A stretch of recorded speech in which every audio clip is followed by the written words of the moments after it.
Eu vou pedir depois que vocês deixem, né, como sempre, lá o chat do YouTube, no caso, né, um pouco mais livre a partir de agora, para que vocês usem o mesmo para fazer as perguntas que surgirem ao longo da apresentação. Ao final da apresentação, a gente vai dar um tempinho para vocês também, se desejarem fazer mais perguntas. A palestra de hoje, a gente tem aqui o prazer de receber o Milad Shadman, o doutor Milad Shadman. Milad, que tem formação em engenharia civil, mestrado em engenharia offshore, no Irã, né? Milad é iraniano quase brasileiro, mas iraniano. Aliás, já brasileiro, né? Já tem passaporte brasileiro também. E doutor em engenharia oceânica, pelo programa de engenharia oceânica da COP, onde ele se especializou na área de energia renovável do oceano. Hoje ele coordena, junto com o professor Sergen Steffen, também do programa de engenharia oceânica, o grupo de energias renováveis oceânicas. Milad e eu temos uma relação também, uma parceria em pesquisa desde 2017 aproximadamente, né? Tanto de pesquisa científica como a parte de formação acadêmica. Ele divide comigo a cadeira de tópicos especiais em energias renováveis do mar, tecnologias e métodos de investigação aí no programa de meteorologia. Disciplina essa que será oferecida no próximo trimestre, que agora vai ser no ano que vem, no início do ano que vem. Ele divide comigo essa cadeira por um simples motivo, né? A parte de fluidos geofísicos e modelagem dos fluidos geofísicos fica comigo, com o oceanógrafo, né? A parte de traduzir essa energia, né, em energia realmente viável para a geração de energia elétrica fica com o engenheiro, né, o Dr. Milad, que também recentemente se tornou professor visitante do programa de engenharia oceânica.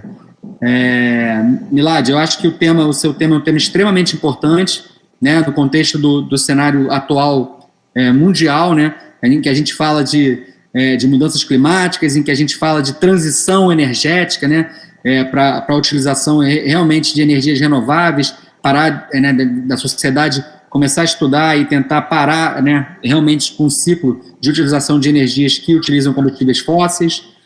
Então, eu acho que a sua palestra, além de ser muito interessante, muito atual, ela pode ser, para meteorologistas e oceanógrafos, também uma excelente fonte de informações para aplicação mesmo do conhecimento meteorológico e oceanográfico para o fornecimento de energia no futuro da população.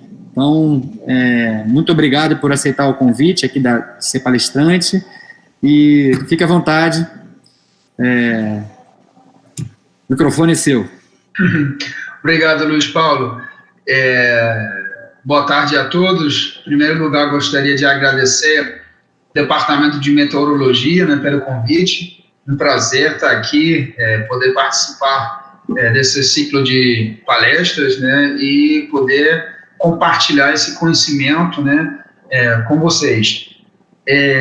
Como o Luiz Paulo mencionou, né, a gente vem desenvolvendo uma parceria a partir desde 2017, né, onde a gente obteve até agora bons resultados, que hoje eu trouxe um pouco desses resultados para vocês, além essa visão da engenharia, né, as tecnologias e qual é a relação entre, né, meteorologia e engenharia, né? No caso específico, a engenharia oceânica, porque a gente está falando sobre energias renováveis no oceano, né?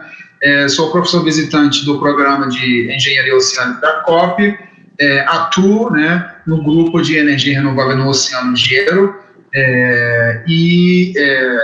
o título da minha apresentação hoje é Energias Renováveis no Oceano, Potencial Energético e Tecnologias.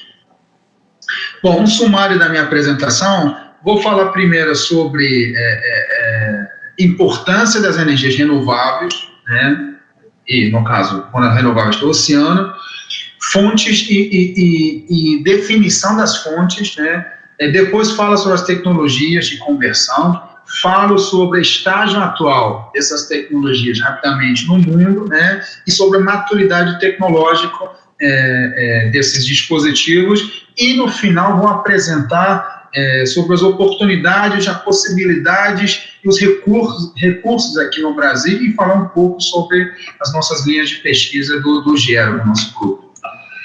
Quando a gente fala sobre energias renováveis no oceano, a gente pode dividir esses recursos em duas categorias. Um que a gente chama energias renováveis do oceano, são fontes oriundas da água do mar, como onda, como corrente oceânica, como corrente de maré, como amplitude de maré, gradiente térmico e gradiente de salinidade. E temos outras fontes renováveis que ocorrem livremente no oceano, como eólica, que a gente chama eólica offshore, ou eólica marítima, e energia solar. Essa é a definição e classificação da energia renovável no oceano. Aqui eu estou mostrando uma projeção, feita pela Agência Internacional de Energia Renovável, onde eles mostram como deveria estar nossa matriz da energia elétrica mundial em 2050 para atingir uma meta, que é manter aquecimento global abaixo de 2 graus Celsius. Vocês estão vendo, em 2015 a gente tinha 24% da participação das renováveis, quase 80% do não renováveis. Em 2050, a gente tem que ter, na verdade, 85% da participação dos renováveis, por causa de aquecimento global, por causa de manter esse aquecimento global abaixo de 2 graus Celsius. E vocês estão vendo a participação da solar, 22% da matriz, eólica, offshore e onshore, 36% da matriz, e lá em cima vocês estão vendo 4% das energias renováveis do oceano. Atualmente, em 2020, a gente tem uma capacidade instalada em torno de 530 megawatts dos recursos renováveis do oceano e 29,1 gigawatt capacidade instalada da eólica offshore. Bom, com relação às tecnologias, existem muitos conceitos, dezenas de patentes, diferentes tecnologias. Eu apenas coloquei algumas tecnologias importantes aqui, para vocês terem uma ideia como é que essas energias podem ser convertidas em energia elétrica. Lado à esquerda vocês estão vendo um conversor de energia de onda, onde vocês têm dois corpos flutuantes, um cilindro mais comprido, que fica ancorado no leito marinho, essa é uma corpo de referência, e vocês têm essa boia que fica oscilando sobre esse cilindro ou esse corpo de referência. Então, à medida que a onda passa, a boia sobe e desce, e você tem energia cinética.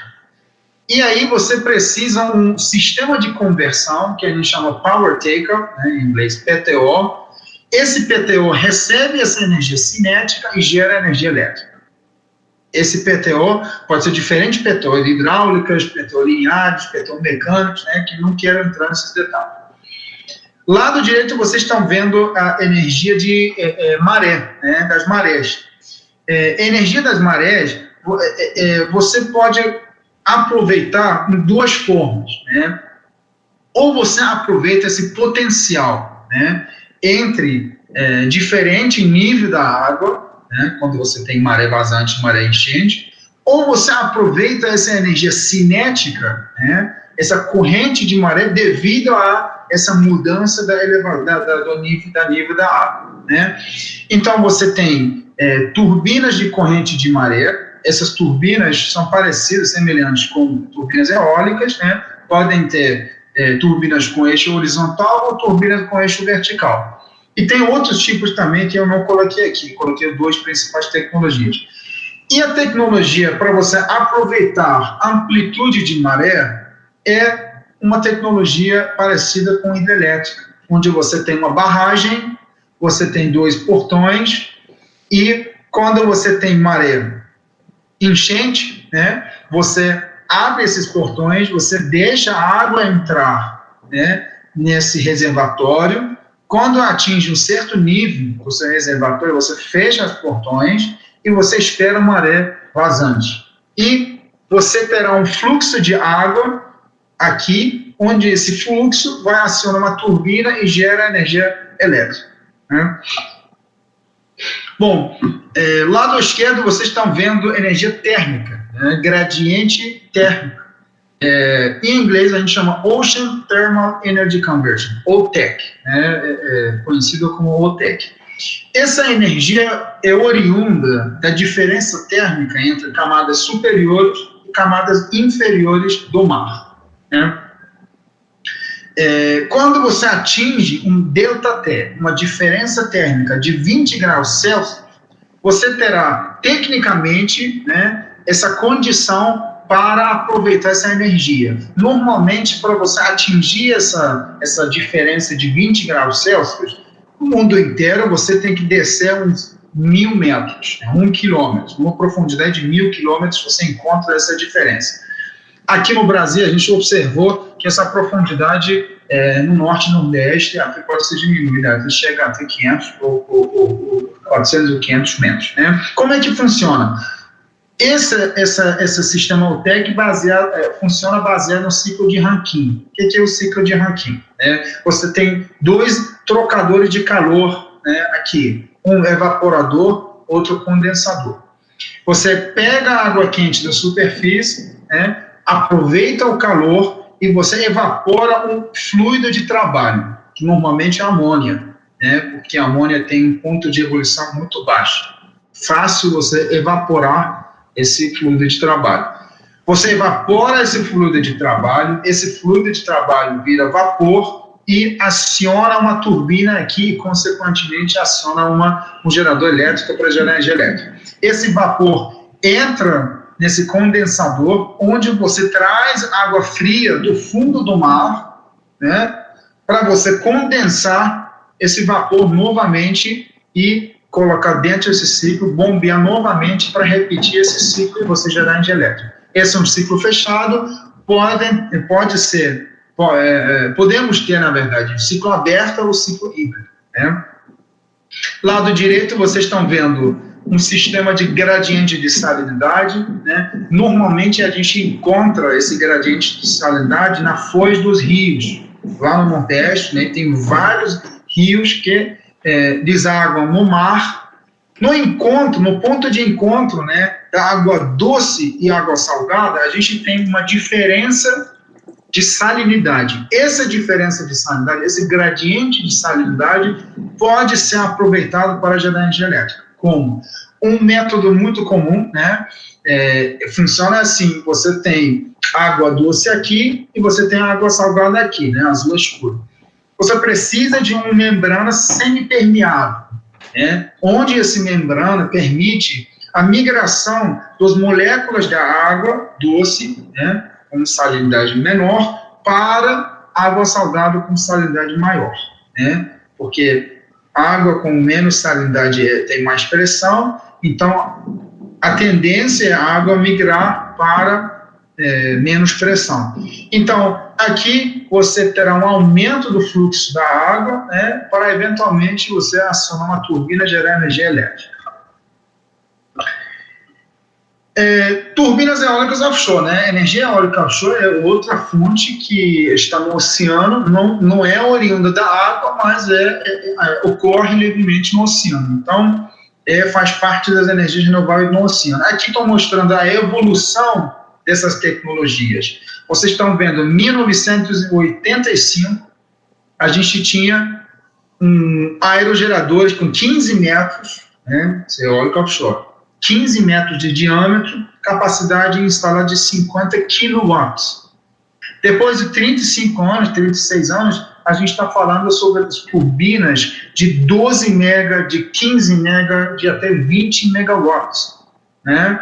Onde essas turbinas, esses rotores, têm um diâmetro superior, né, de um avião Airbus A380, né, em torno de 250 metros de diâmetro. Então, vocês estão vendo essa evolução rápida, né, desses aerogeradores que ficam no mar. Bom, qual é a diferença entre o sistema onshore e offshore? Na parte do aerogerador, você claramente consegue no mar colocar aerogeradores com maiores capacidades. Mas a principal diferença é como você estabilizar, fixar seu aerogerador. No mar, você precisa das plataformas oceânicas, plataformas que sustentam, dão esse suporte para esse aerogerador.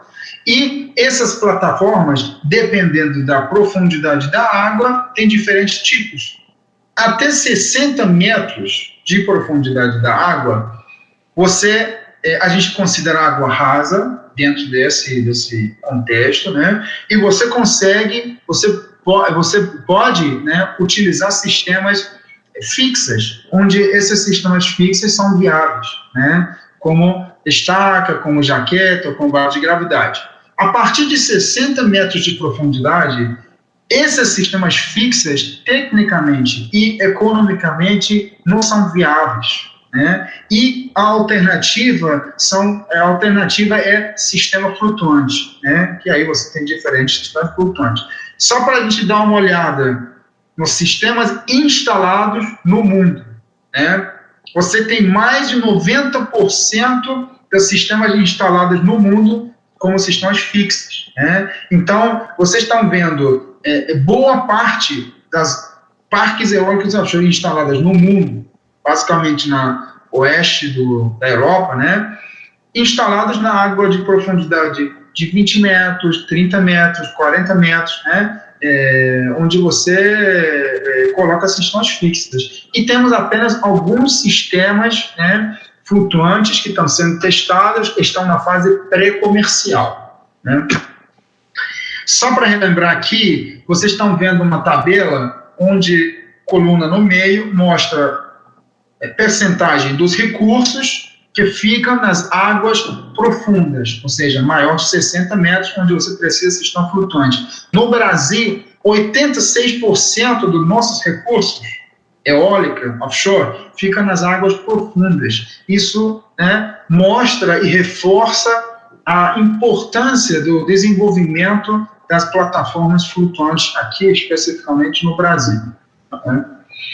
Falando sobre maturidade tecnológica, né, aqui vocês estão vendo um Technology Readiness Level, né, TRL. O que é isso? Esse é uma classificação, né, apresentada pela NASA, onde mostra a maturidade tecnológica de um produto e de uma tecnologia, de um sistema, né? Tem 9 níveis. Nível 1 significa você tem uma ideia. Eu quero fazer um projeto plataforma flutuante, né? Beleza, esse é nível 1. Depois você tem que, matematicamente, né, você tem que simular, né, modelar seu sistema. Você modela o sistema, depois tem que testar. Você começa a testar com experimentos na escala menor, a escala média, a escala maior, né, grande no mar, e você coloca no mar, né, você já chega a nível 7, 8, e até você atingir esse nível 9. Quando você atinge nível 9, a sua tecnologia, seu produto está comercializado. O que significa isso? No nosso caso, nosso produto é eletricidade, né? Energia elétrica. Então, se a gente tiver uma tecnologia em nível 9, significa que a energia elétrica que a gente produz, né, tem um preço competitivo no mercado da energia elétrica. Considerando isso,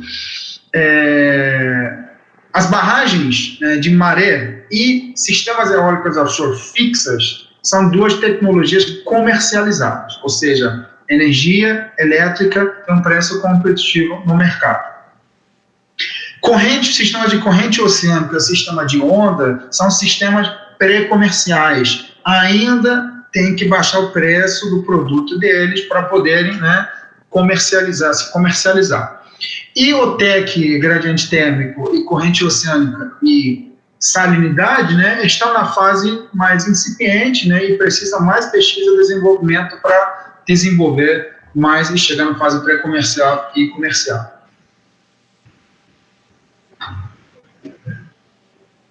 Bom, nós fizemos uma pesquisa, foi publicada na revista Energies, quem quiser depois pode dar uma olhada nessa referência, eu coloquei aqui. Consideramos, aliás, com participação do professor Luiz Paulo, a equipe dele, né?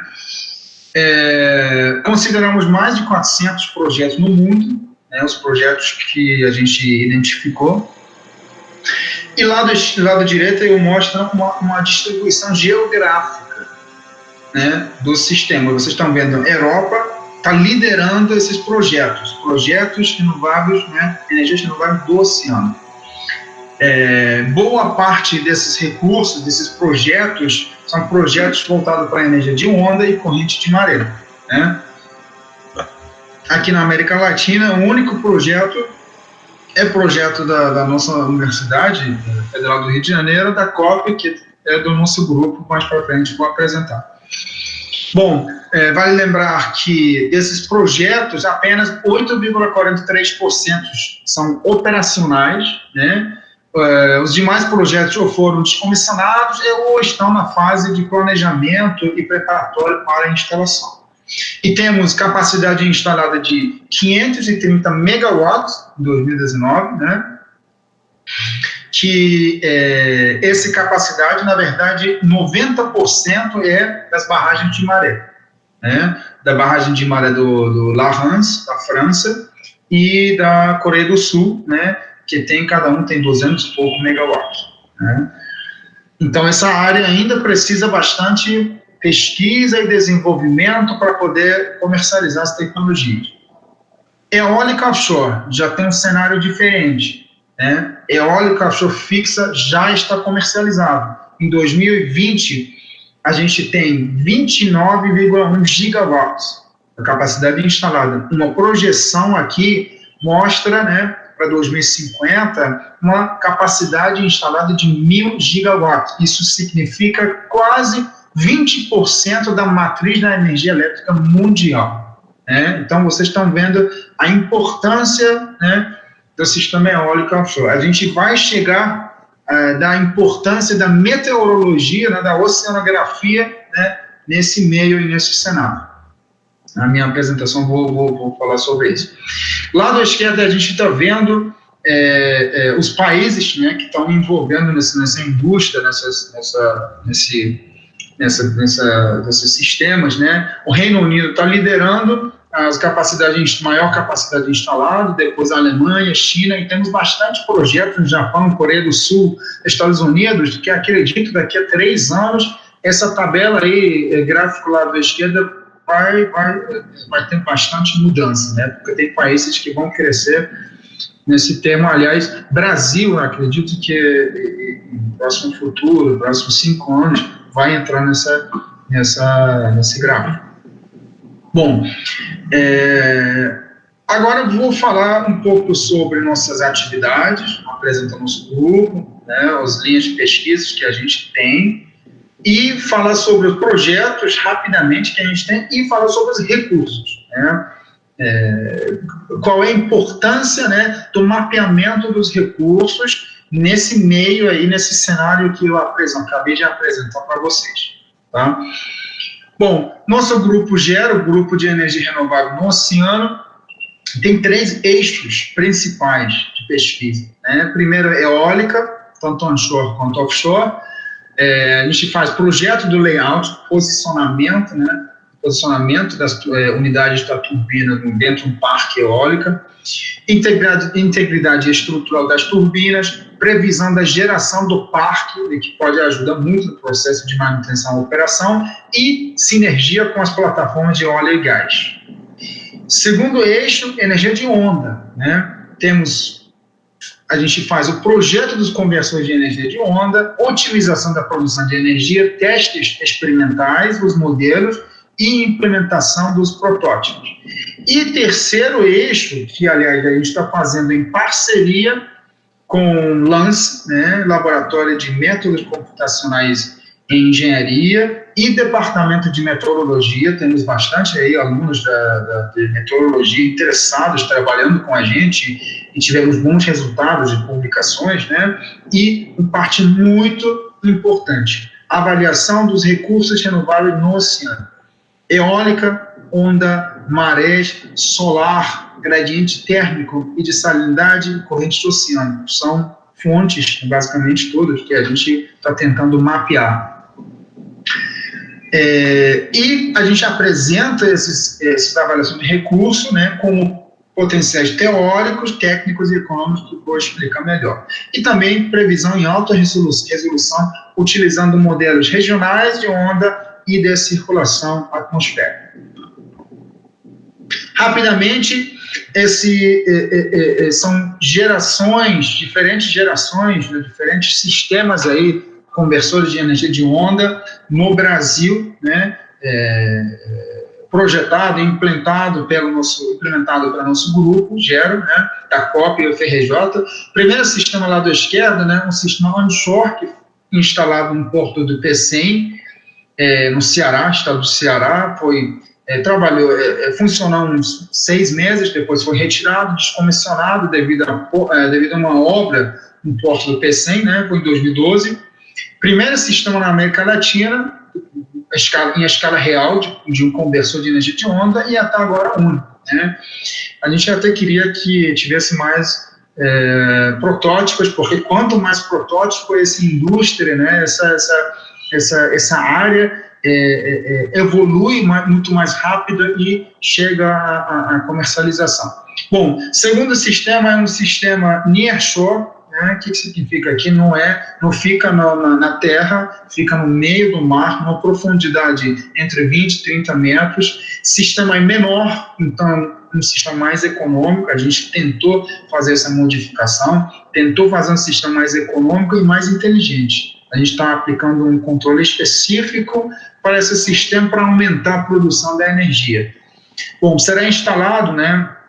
O projeto, por enquanto, está parado, mas a gente tem essa esperança para a retomada desse projeto e instalar próximo da Ilha Rasa, no Rio de Janeiro, 14 quilômetros da praia de Copacabana, né? Bom, o terceiro projeto é um projeto totalmente flutuante, né, visando suprimento da energia elétrica para atividades de óleo e gás.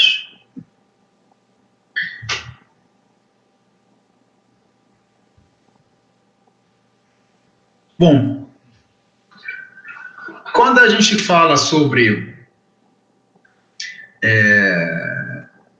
potencial, né, energético, né, a gente sempre tem que saber quais são classificações. Qual é esse potencial que eu estou ouvindo? Vocês já ouviram, com certeza na mídia, né? Por exemplo, nos jornais, o Brasil tem 3 terawatts de energia eólica. O que significa isso?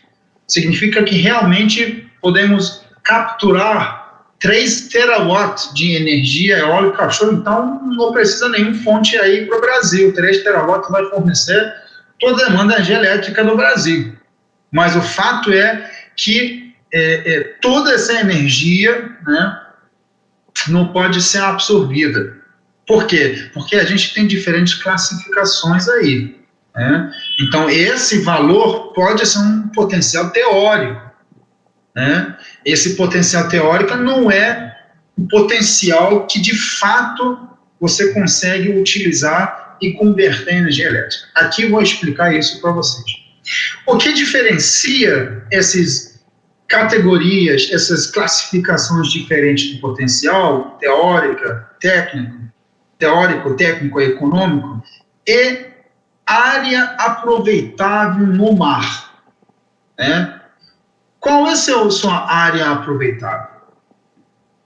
Se eu considerar que eu posso instalar minha turbina, vamos pensar na eólica offshore.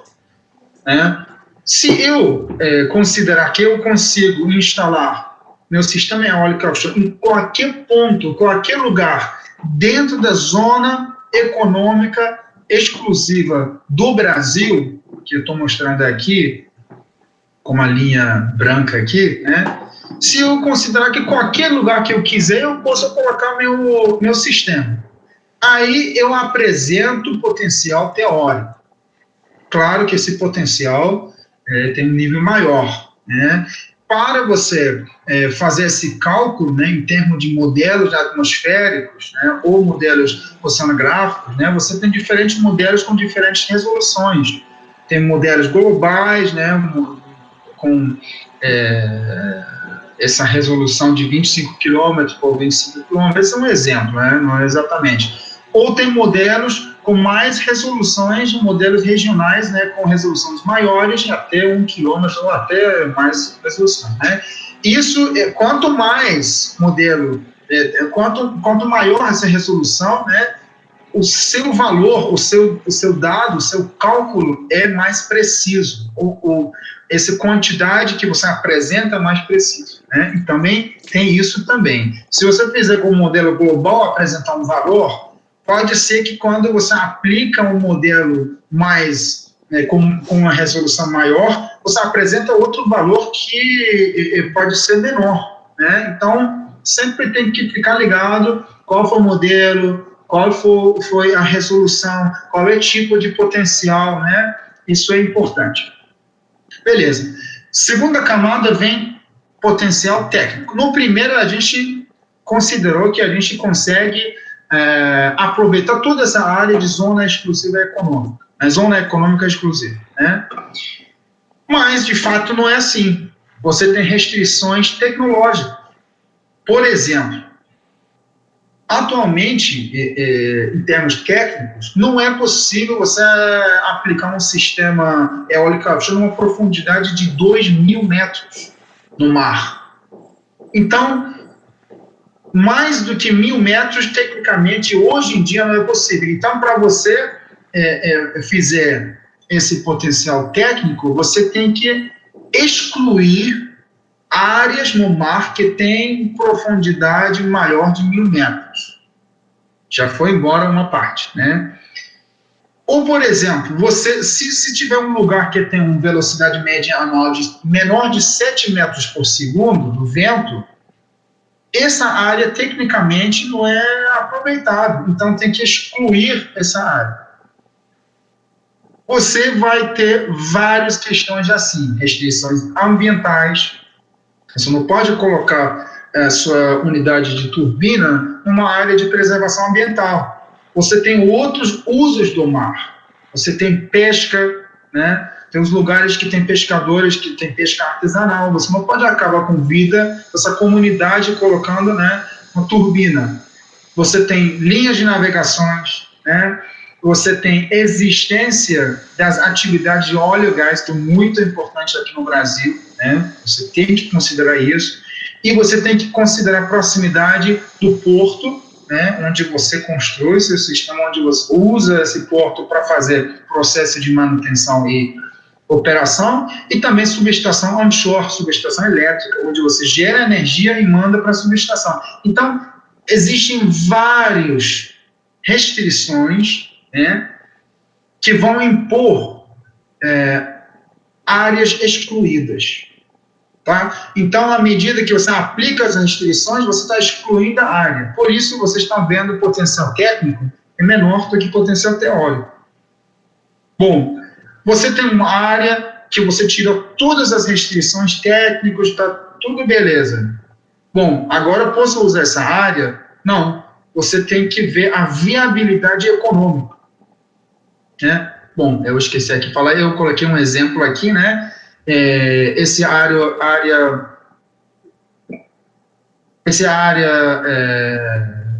achurada aqui, né?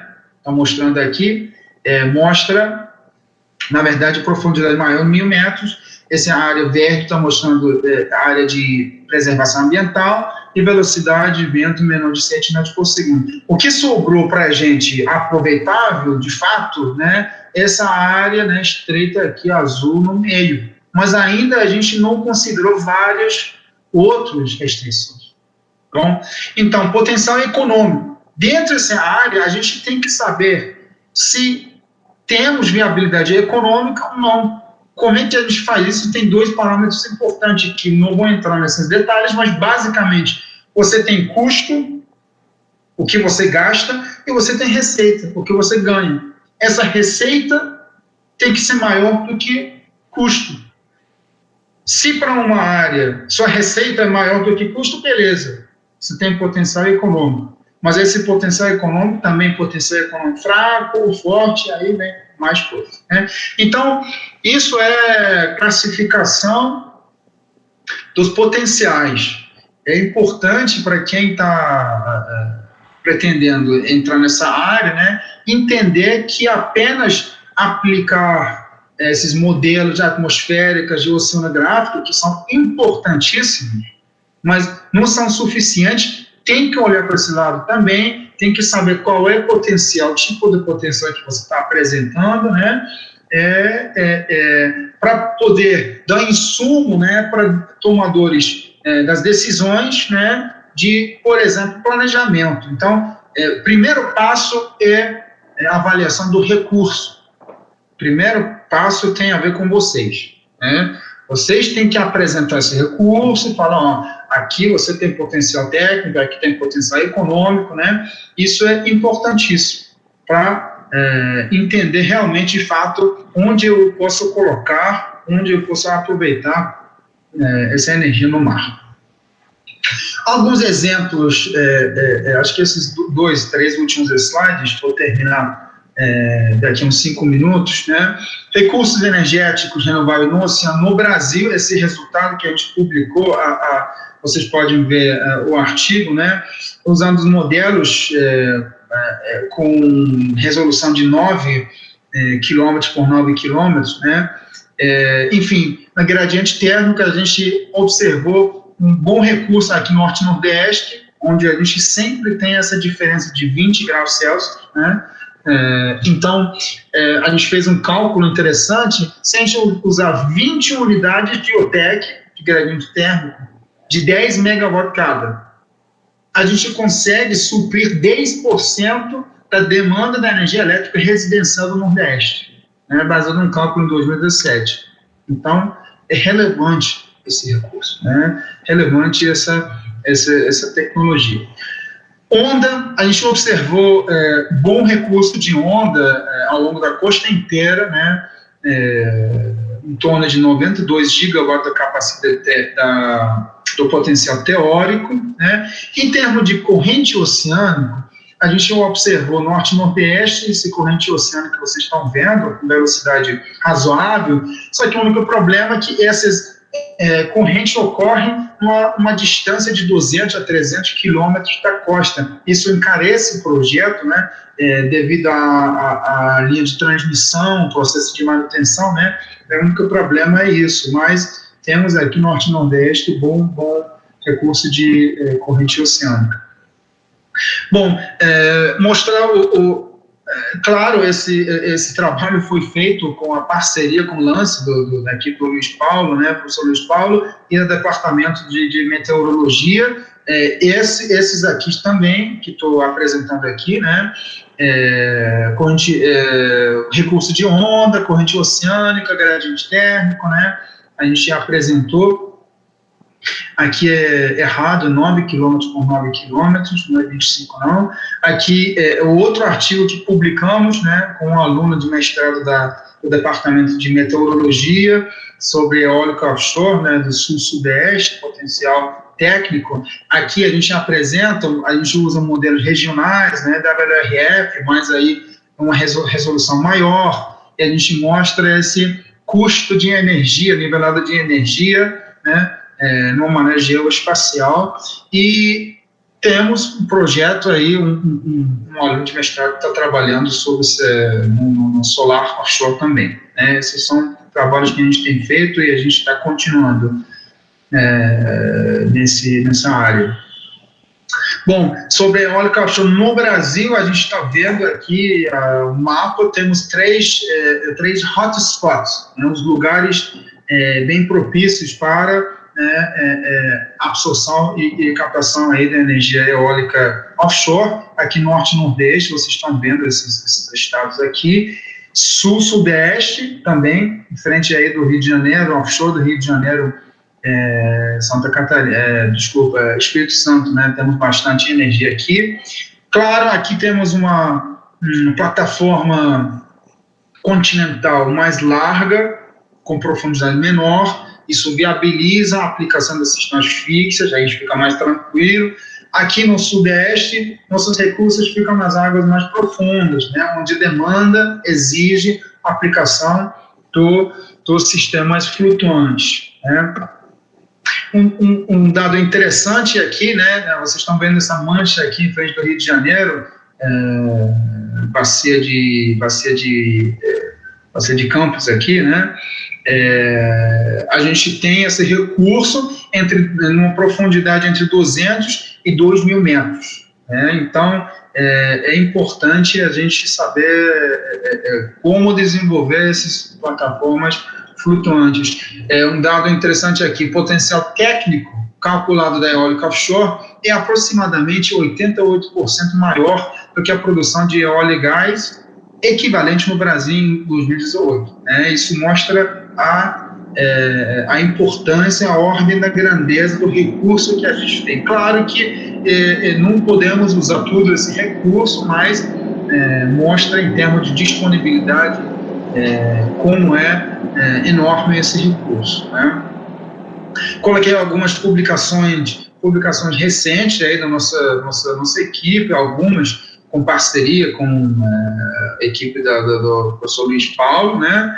E agradecendo a atenção de vocês, eu gostaria de divulgar também nossa página aí do Instagram. Quem tiver interesse, né, entra nessa página, segue a gente lá, porque a gente atualiza nossos trabalhos lá, a gente coloca, enfim, sobre nossos projetos, nossas palestras, nossas disciplinas, né?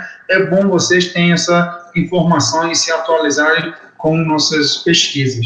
Tá bom, gente? Muito obrigado. Obrigado, Milad.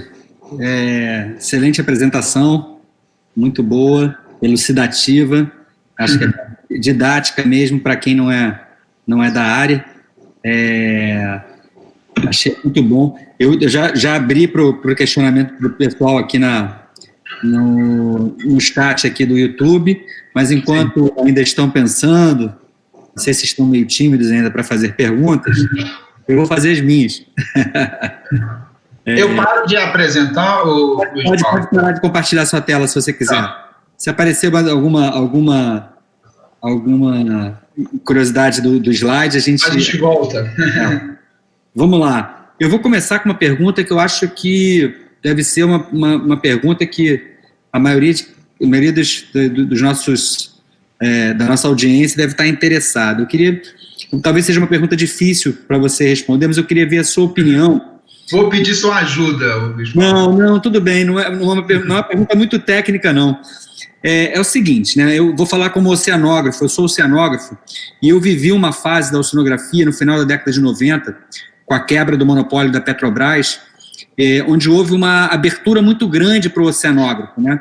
Porque, junto com a quebra do monopólio, agências ambientais como o IBAMA exigiam das novas operadoras de óleo e gás no Brasil, né, que passaram a produzir óleo no Brasil, uma série de estudos ambientais, de impacto ambientais, que envolviam conhecimentos do oceanógrafo, né, para que fossem elaborados esses estudos. Então, isso abriu o mercado de oceanografia absurdamente no final da década de 90. Né? Daí em diante, realmente, a oceanografia tomou um impulso muito grande no país. Várias empresas, inclusive, foram criadas de consultoria oceanográfica. E aí eu queria tentar trazer esse paralelo, né, para o mercado de energia eólica no país. Hoje a energia eólica onshore é uma realidade, né, sobre o continente, e a gente tem essa frente enorme, né, aí para o oceano. A gente não sabe quando é que realmente isso vai ser iniciado, né? Mas qual é a sua expectativa em relação à demanda? Você acha, qual seria a sua expectativa para a demanda do profissional de meteorologia, né, por essas empresas que vão buscar empreendimentos de energia eólica no mar? Bom, muito boa pergunta, né, Luiz Paulo, porque eu vejo da seguinte forma: onde entra a meteorologia, né? No fase de planejamento. Se você tiver qualquer empresa, qualquer empreendedor, né, que queria colocar um parque eólico no mar, né, ou uma energia de onda, conversor, ou qualquer outro no mar, energia renovável, ele vai precisar de mapear a área. Essa é a primeira coisa, né? Então, na fase de planejamento, essa questão de oceanografia, da meteorologia é importantíssima, tá? Isso, você pode ter uma startup aí, prestar consultoria, né, nesse sentido, fase de planejamento, né? Bom, quando acaba a fase de planejamento, não acaba o trabalho de um meteorologista ou um oceanógrafo com relação a isso, porque começa a fase de operação. Na fase de operação, você tem problema de manutenção, né? A questão da manutenção é muito importante. Normalmente, hoje em dia, a manutenção é preventiva, né? O que é manutenção preventiva? Você faz sua parte, você coloca seu parque eólica, e aí você você faz um contrato, né, com a empresa fala, toda mês eu vou mandar equipe de manutenção para fazer manutenção, né?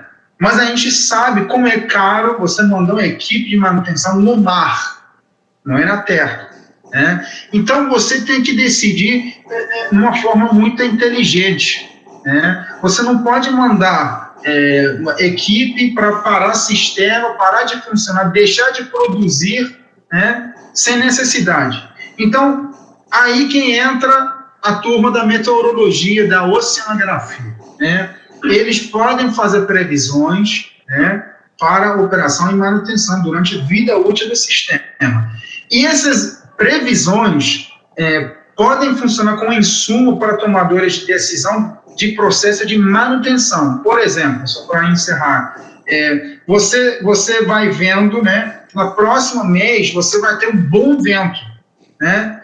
Então, se você tem um bom vento, você pode deixar de realizar esse processo de manutenção preventiva para você poder produzir mais, porque se você produzir mais, você consegue baixar seu custo operacional, né? Então, eu vejo na fase de planejamento e na fase de manutenção, esse trabalho da meteorologia, oceanografia, totalmente importante, né? E ajuda muito a gente ter um processo de manutenção muito eficiente, né, no mar. Ótimo, cara. É exatamente a impressão que eu tinha, né? Mas eu queria ouvir de você, que trabalha na área, né? E a gente tem feito muitos trabalhos, mas mais voltados, né, obviamente, acadêmicos e científicos. Mas eu queria ouvir essa impressão e, mais do que isso, passar para os alunos aqui qual era a impressão de um engenheiro, né? Com previsão, desculpa, agora que eu lembro, previsão dos eventos extremos, né? Sim. Daqui a um mês, daqui a, sei lá, 10 dias, você vai ter um evento extremo. Então, melhor deixar o parque, deixar a unidade numa situação de estacionada, que não roda muito, para não sofrer muito carregamento estrutural, né? Isso tudo isso é importantíssimo, né? Para você baixar o custo de manutenção.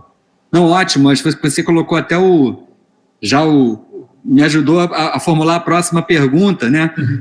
Na verdade, é quase um comentário para a gente discutir aqui, que é a questão das mudanças climáticas, né? Hoje a gente tem um sistema, né? A gente tem vários aí cenários produzidos pelo painel da ONU, né? O IPCC.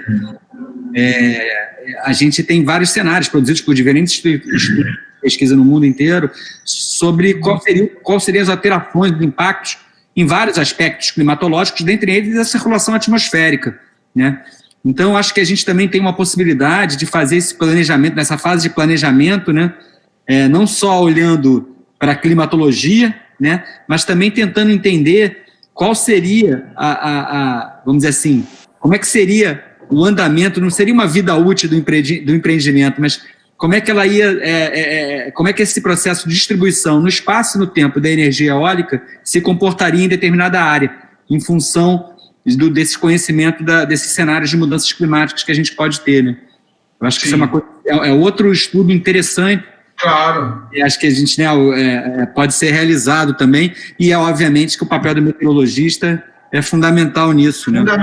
Fundamental. Tem bastante área, né, Luiz Paulo, você sabe bem, bastante área para atuar, para desenvolver, né?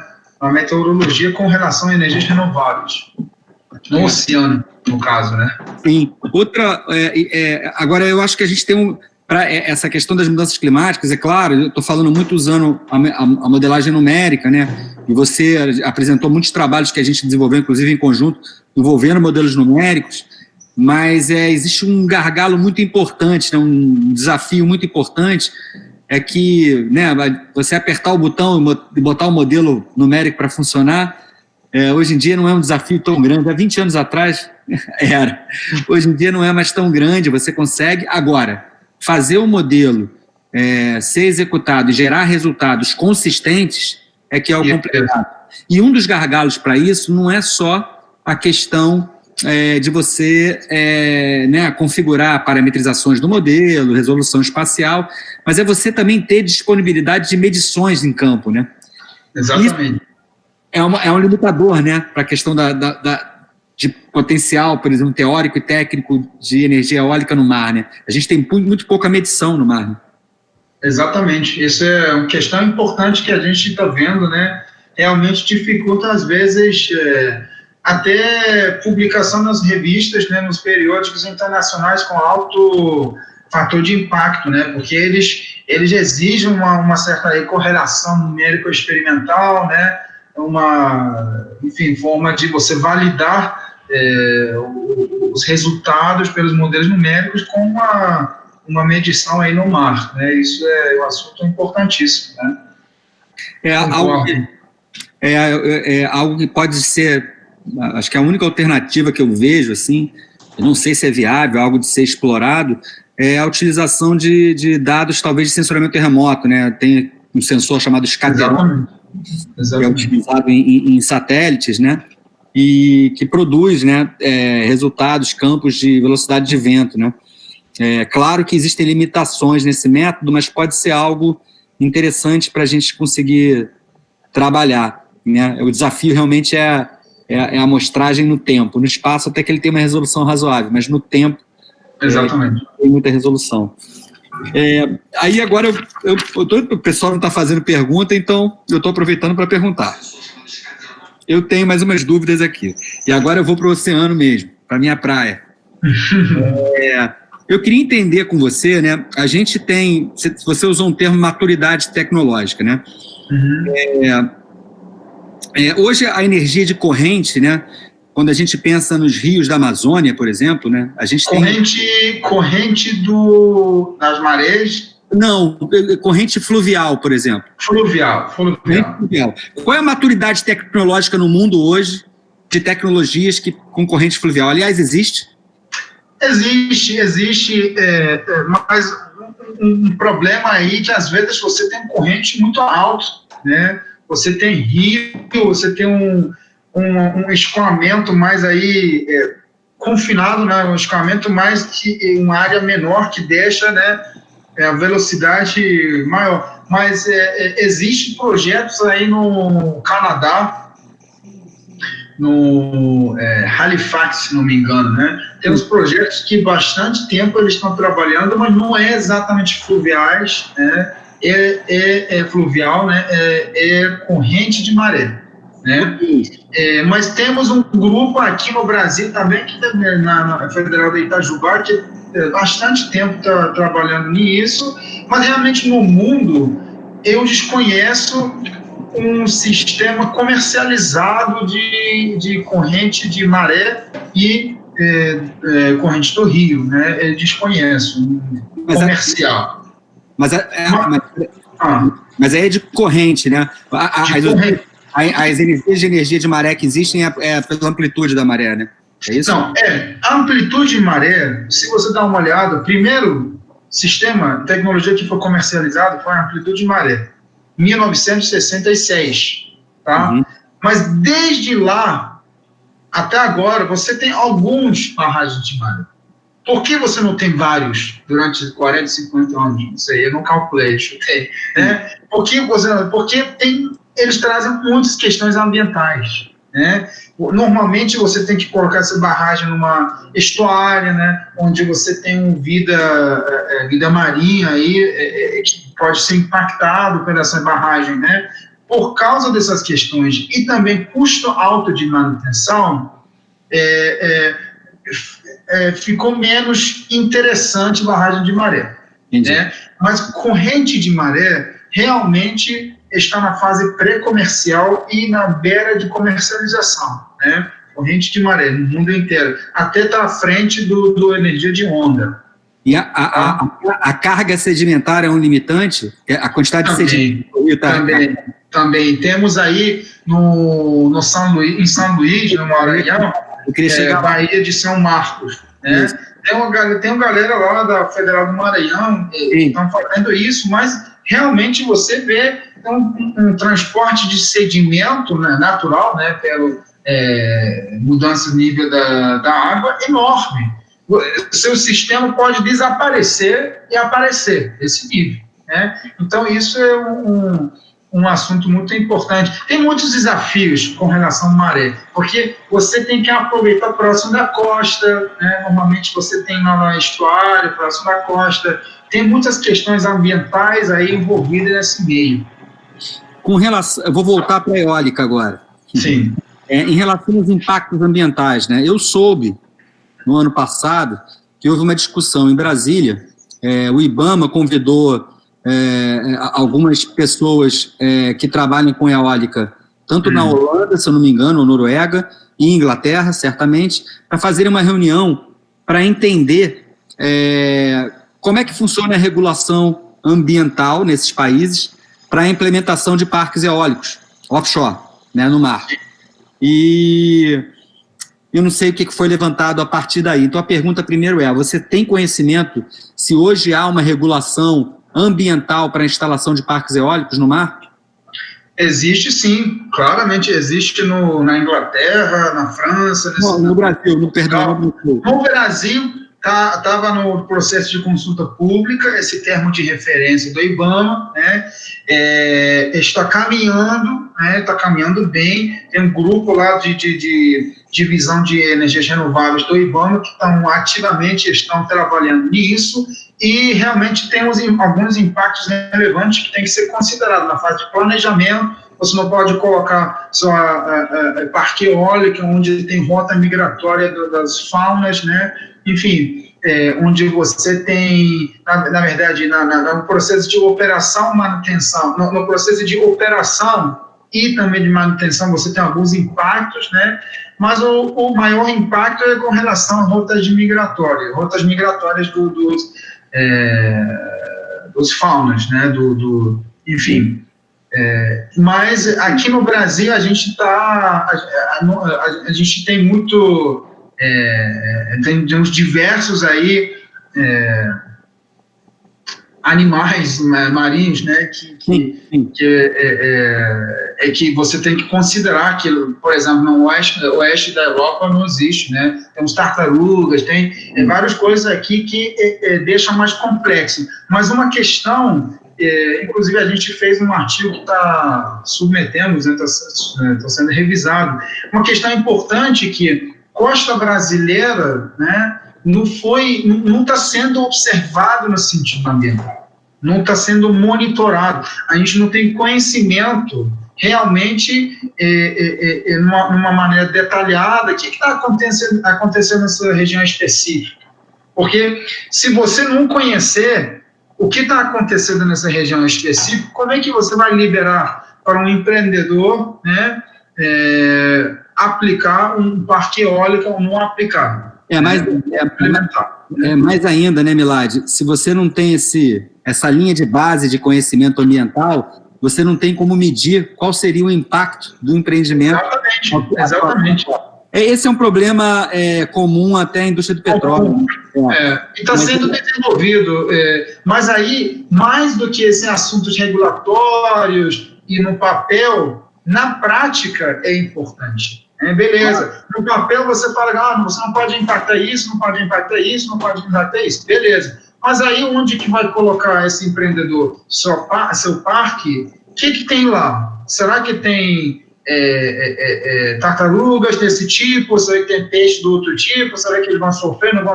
Então, esse monitoramento é importantíssimo, né? Porque realmente é difícil, né? realizar. Não, perfeito. Eu estava também... a gente consegue ter acesso a esse documento que o IBAMA está trabalhando? Não. Sim, é público. Seria muito interessante acessá-lo, Milad, e até já fazendo uma propaganda aqui da nossa disciplina, porque eu acho que isso seria interessante também a gente apresentar nos cursos que teremos, né, aí para frente, porque pode demonstrar também algumas demandas, pode deixar claro para os alunos, né, e futuros meteorologistas aí, demandas mesmo, potenciais do mercado para o meteorologista, né? Eu acho que talvez esses estudos iniciais de planejamento e de impacto ambiental também, porque imagina que você projeta para você entender como é que tem que ser a sua estrutura eólica offshore em determinada região, você tem que saber qual a resistência ela vai enfrentar no oceano e principalmente na atmosfera, né? Você falou sobre eventos extremos, né? Você pode ter estudos que indiquem que uma região, você pode ter, em uma determinada época do ano, ventos com uma intensidade muito intensa, associados, por exemplo, a passagens de sistemas frontais, ou ciclones extratropicais, que podem submeter a tua estrutura a um esforço que ela pode não estar adaptada e ela pode, inclusive, ruir, sei lá, cair. O que geraria, inclusive, um impacto ambiental, né? Então, eu fico pensando nesse tipo de questionamento e aí o acesso a esse tipo de documentação exigida pelas agências ambientais, né, de pesquisas prévias à implementação do empreendimento, seria interessante. Claro. Meu amigo, professor, queria agradecer ao professor Milad, né, pela palestra, pela apresentação de hoje. A plateia está muito tímida, não estou vendo pergunta, questionamento, ou sua apresentação foi extremamente clara aqui, acho que elucidou vários pontos para eles. Queria agradecer novamente sua participação aqui no nosso ciclo de seminários. Eu que agradeço. Agradecer a participação da audiência, né? Ao Paulo, especialmente ao Paulo aqui, que está nos ajudando aqui a transmitir aqui no YouTube e organizar aqui o evento. E por hoje acho que é só, eu não estou vendo nenhum questionamento aqui, era só isso. Bom, eu gostaria de agradecer também, Luiz Paulo, o Departamento de Meteorologia, o professor Luiz Paulo e os demais professores, né, envolvidos, e foi um prazer, né, participar aí, poder compartilhar essas informações aí com vocês, tá bom? E a nossa parceria continua firme. Sem dúvida, inclusive, né, estamos aí com o nosso... No departamento, a gente está com a nossa segunda orientação, né, concluímos a orientação do Luiz Felipe, de Assis Tavares, né? E agora estamos com a orientação do Marcolino. E que promete coisas muito boas aí para frente. Exatamente. Obrigado, Milad, mais uma vez. Muito obrigado. Tchau. Tchau.